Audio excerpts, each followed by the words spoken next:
He's been over there 7 months. He left in March the 18th. He is in the U.S. Navy, but this is actually an Army assignment, and when he saw there was a need through the Army for a JAG, he volunteered for that service, and as Jane said, he was deployed in March. I think Alan would say he hasn't watched hardly any news or any information about Afghanistan since Matthew's been gone, because unfortunately it's normally bad news that we hear out of there.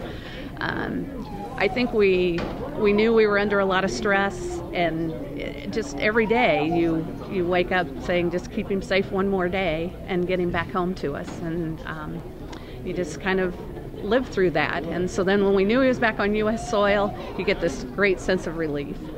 This shirt that I'm wearing, about 5 weeks after 9/11, we had planned a trip to New York City with our daughter and one of her friends. And so I got this shirt in New York City 11 years ago, and I think it's ironic and fitting that now our son was a part of the armed forces that is there to continue to protect our freedoms after that event 11 years ago. Can't wait to give him a great big hug and say welcome home, safe and sound. So. We're obviously very proud. I want to thank the folks here that came out down from Kenneville, especially the Guard, which are from various American Legions and VFWs. It was interesting when I got here, a gentleman who was a Vietnam vet let me know that when they got home, they didn't get this kind of treatment, and that was wrong. And I'm very grateful that that's no longer the case.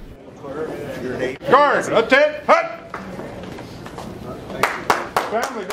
It's just good to be home. I mean, there's so many things that we kind of take for granted that you just, go without for a long period of time. Sure. You really appreciate it that much more when you get back, whether it's just the people and the facilities and everything that we have. I was part of it's a NATO group, Rule of Law Field Support Mission. Okay. So basically what we're looking to do over there is work with the local Afghan rule of law folks, so judges, prosecutors, that kind of thing, about helping them, supporting them to get their civilian justice system mainly better entrenched, better recepted by the people, because they really haven't had it for a long time. I mean, under the Taliban regime and then sort of, the war and building back up, they have gone without that. So building that public confidence in, fair trials, lack of corruption, sure. That was kind of what we were focused on. Sure.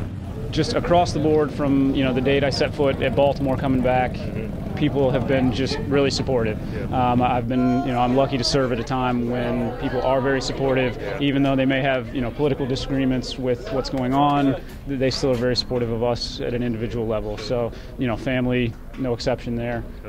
They just provide amazing support throughout, and yeah, just great to be back.